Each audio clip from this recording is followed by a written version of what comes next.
Assalamualaikum warahmatullahi wabarakatuh. Berjumpa kembali bersama saya Pipin Rudianto, tentunya dalam channel kesayangan kita semua, Inspirasi Tani TV.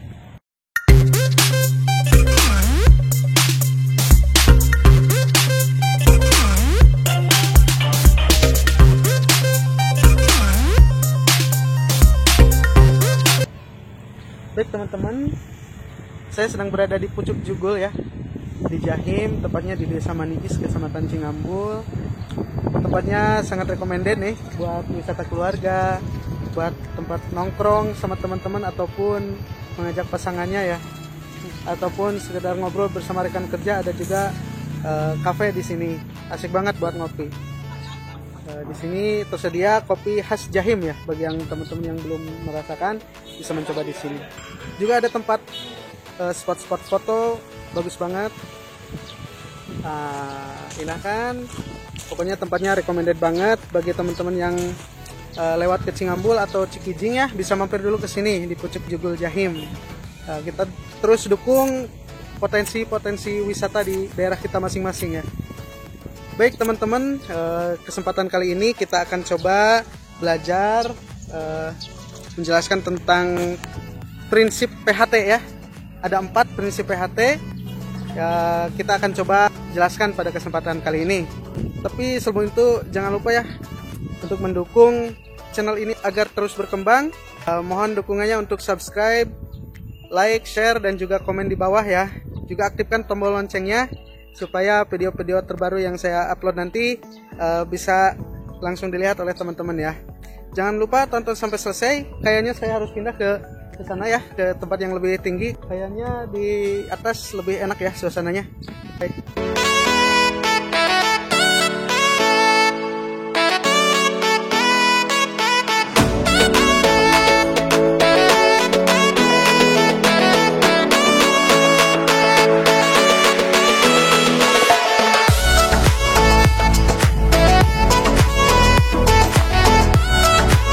Assalamualaikum warahmatullahi wabarakatuh.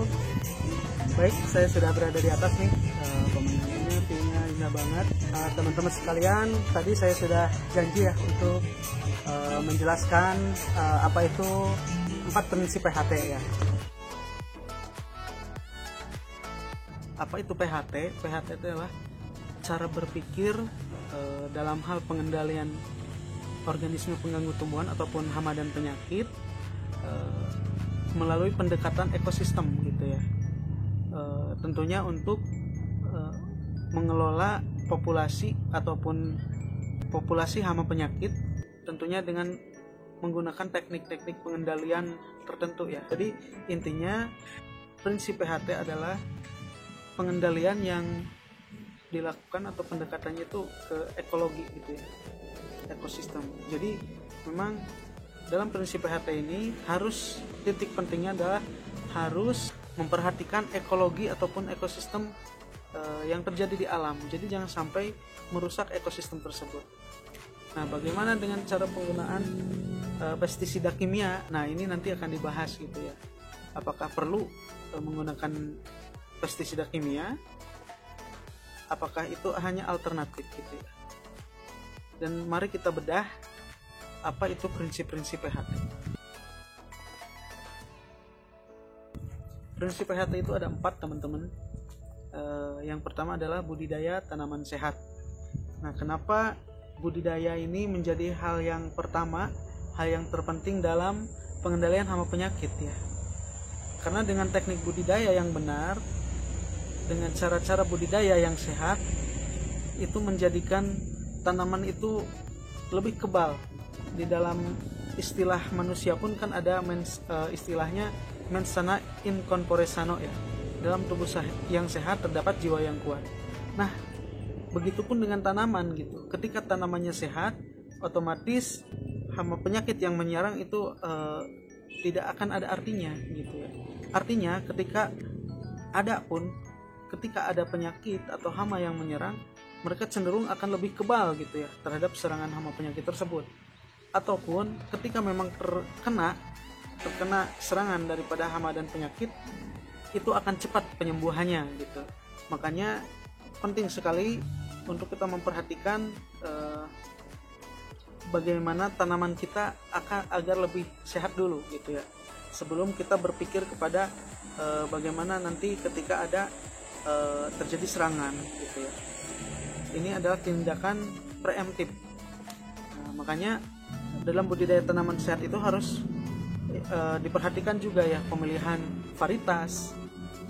Jangan sampai varietas yang ditanam adalah varietas-varietas yang sudah rentan terhadap hama penyakit gitu ya. Contohnya di daerah saya itu endemis sekali WBC gitu ya.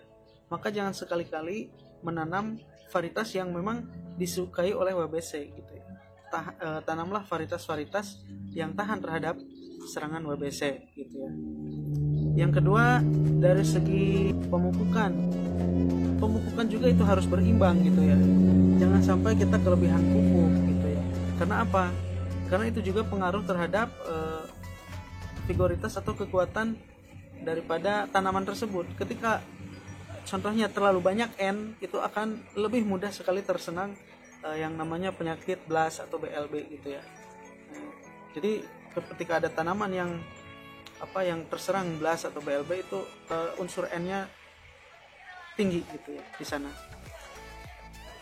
Yang selanjutnya perlakuan benih juga harus dilaksanakan gitu ya, dengan cara seleksi benih yang benar gitu ya. Kita juga sudah belajar bagaimana cara seleksi benih gitu dengan menggunakan larutan air garam itu ya. Nanti kita akan bahas bersama bagaimana caranya. Dan juga pengolahan tanah yang benar gitu ya. Membalikkan tanah itu sangat-sangat berpengaruh terhadap pengendalian hama gitu ya. Dan juga input bahan organik gitu ya. Sekarang sudah banyak ditemukan di lapangan itu tanah-tanah yang sudah dangkal keras gitu ya. Itu sebenarnya adalah impact daripada penggunaan pupuk kimia yang terus menerus gitu ya. Makanya harus diimbangi dengan input bahan organik gitu ya, pupuk-pupuk organik, ataupun lebih bagusnya kita kompos sendiri gitu ya, bikin kompos gitu ya. Karena apa? Kalau misalkan kita berbicara tanaman sehat, maka tempat untuk menanamnya juga harus sehat. Apa itu tempat menanam? Ya tanahnya gitu. Tanah yang sehat itu yang tanah yang banyak mengandung bahan organik gitu. Ketika bahan organik itu melimpah di tanah, itu mikroorganisme yang bermanfaat itu akan hidup di sana gitu, karena itu makanannya. Nah, ketika mikroorganisme hidup, bakteri-bakteri yang bermanfaat hidup, maka penyerapan unsur hara akan maksimal. Karena apa? Contohnya, ketika melimpah unsur N, itu tidak otomatis unsur tersebut diserap oleh akar gitu, karena harus ada bakteri pengurai, bakteri yang mensintesa N tersebut sehingga siap dimakan, atau unsur P, fosfor ataupun yang lainnya gitu ya. Itu yang menguraikan, itu yang menyiapkan agar si unsur tersebut bisa dimakan oleh tanaman, diserap, itu ada peran bakteri. Makanya input organik itu penting gitu ya teman-teman. Dalam budidaya juga kita dikenal dengan jajar legowo, itu diterapkan juga ya. Itu juga menunjang dalam pengendalian hama penyakit gitu ya. Akan kita bahas nanti ya tentang teknik jajar legowo ini agar lebih spesifik gitu ya penjelasannya. Ini hanya sekilas-sekilas saja. Untuk versi pertama budidaya tanaman sehat, intinya seperti itu. Jadi bagaimana caranya agar tanaman yang kita tanam itu menjadi sehat. Karena ketika tanaman kita sehat, tanaman tersebut lebih kebal terhadap serangan hama penyakit, ataupun kalau sudah terserang itu akan lebih cepat penyembuhannya gitu ya. Yang kedua adalah pelestarian musuh alami gitu ya. Di alam itu sudah terbentuk secara alaminya sebuah ekosistem gitu. Ada yang makan, ada yang dimakan, itu sudah terbentuk. Makanya ekosistem tersebut yang sudah terjadi secara alami kita harus jaga. Karena apa? Tanpa peran-peran musuh alami ini di lapangan, kita sangat kerepotan sebenarnya. Kalau misalkan musuh alami itu terjaga, maka sedikit banyaknya kita tidak perlu repot-repot untuk pengendalian. Karena apa? Secara alaminya mereka sudah ada yang mengendalikan. Contohnya apa? Contohnya ketika ada laba-laba, tomcat, itu adalah musuh alaminya daripada warang batang coklat. Nah, ketika musuh alami itu kita temukan di sawah kita, maka kita tidak perlu khawatir lagi dengan keberadaan WBC, karena secara alaminya mereka sudah terkendalikan oleh musuh alami tersebut, gitu ya. Jadi musuh alami itu adalah makhluk ataupun mikroorganisme yang memang memakan hama tersebut, gitu ya. Bagaimana cara-cara pelestarian musuh alami? Pertama, kita harus sebisa mungkin mengurangi ataupun kalau bisa itu menghilangkan ya, ataupun harus sebisanya menjauhkanlah penggunaan pestisida kimia, gitu ya. Karena kalau kita selalu pola pikir kita selalu sedikit-sedikit nyemprot, gitu ya, itu yang mati tidak hanya hama tersebut, gitu, tapi juga musuh alaminya ikut juga mati, gitu. Ketika musuh alami itu mati, ada dua kemungkinan, gitu ya.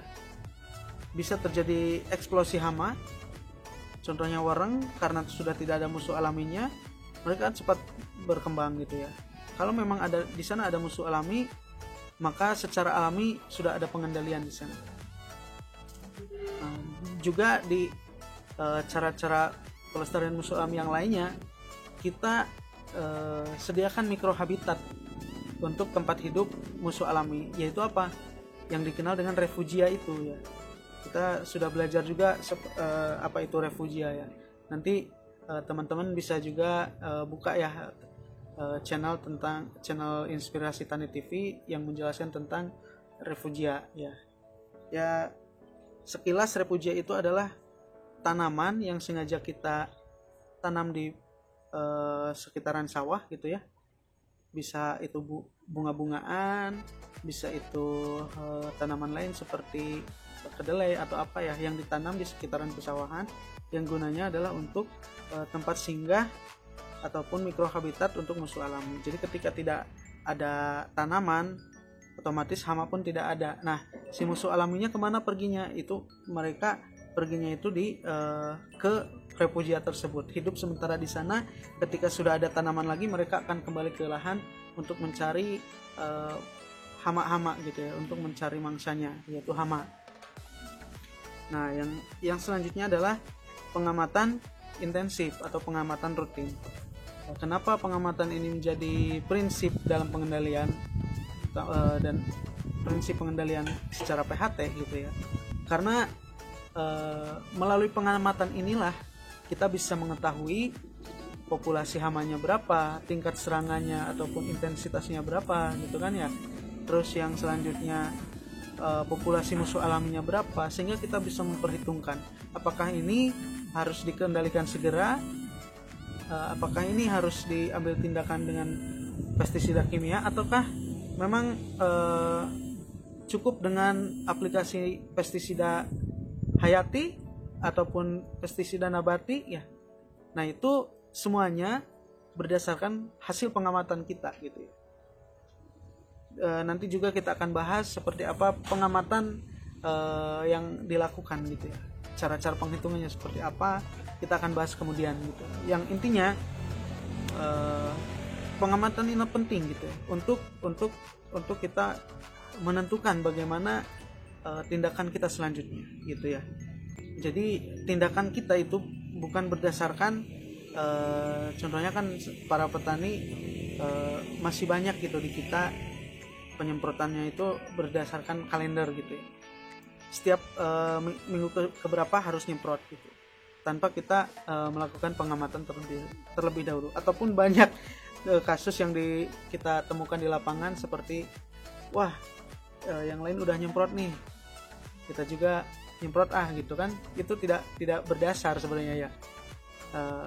Bagaimana tindakan apa yang dilakukan itu harus berdasarkan pengamatan. Kalaupun tidak ada hama di sana, ngapain juga nyemprot, gitu ya kan. Kalau memang tidak ada serangan ataupun masih di bawah ambang pengendalian, itu untuk apa kita beli pestisida, gitu ya. Karena secara alami juga sudah yang mengendalikan, yaitu musuh alami, gitu ya. Kecuali kalau misalkan kita temukan hasil pengamatan itu, wah ini warang batang coklatnya ini udah di atas 40 ekor per rumpun nih gitu. Itu artinya kan musuh alami sudah kewalahan, sehingga apa yang akan kita lakukan ya, kita bisa melakukan hal terakhir gitu ya, yaitu dengan menggunakan pestisida kimia ya. Tapi kalau misalkan kita benar-benar melakukan ataupun mengaplikasikan prinsip-prinsip PHT ini, insya Allah gitu ya, penggunaan pestisida kimia itu tidak akan begitu dibutuhkan gitu ya, karena dengan sendirinya walaupun terpaksa kita sebelum ke sana kan masih ada pengendalian secara alami gitu ya, baik itu pakai pesnap, baik itu agen hayati gitu, ataupun apapun itulah. Selanjutnya prinsip yang keempat adalah petani ahli PHT. Nah, secanggih apapun teknologi, sebagus apapun konsep gitu ya dari prinsip PHT ini, kalau petaninya tidak mau melaksanakan itu percuma gitu. Makanya di sini juga prinsip yang keempat adalah petaninya sendiri harus sadar betul dalam melaksanakan prinsip-prinsip PHT ini. Kemauannya muncul di dalam diri dan juga tidak lepas koordinasi gitu ya dengan petugas lapangan. Nah, itu kunci dari keberhasilan dari pengendalian PHT gitu ya. Dan ini adalah menjadi prinsip keempat, ini adalah menjadi cita-cita ataupun tujuan daripada dibentuknya konsep PHT ini ya, yaitu semua petani menjadi ahli-ahli PHT gitu ya. Sehingga dengan petani yang sudah mengerti, sudah sadar betul dalam pelaksanaan prinsip PHT ini, mudah-mudahan hama ataupun penyakit di lapangan sudah bisa terkendalikan. Itu mungkin teman-teman semua, terima kasih sudah menonton, sudah menyimak. Tinggalkan komentar barangkali ada yang mau menambahkan gitu ya tentang prinsip PHT ini seperti apa, yang lebih tepatnya silahkan kita diskusi gitu ya, baik di kolom komentar ataupun kita ngopi bareng di pojok jugul di sini ya. Baik teman-teman, terima kasih, jangan lupa subscribe, like dan juga share ke teman-teman ya. Mudah-mudahan manfaat apa yang saya sampaikan disampaikan juga ke para petani kita ya, dan kepada teman-teman di lapangan, baik itu petugas ataupun petani, semangat karena kita adalah ujung tombak daripada ketahanan pangan negara ini ya. Baik, salam sehat semuanya. Billahi fisabilil haq, wastabiqul khairat. Assalamualaikum warahmatullahi wabarakatuh.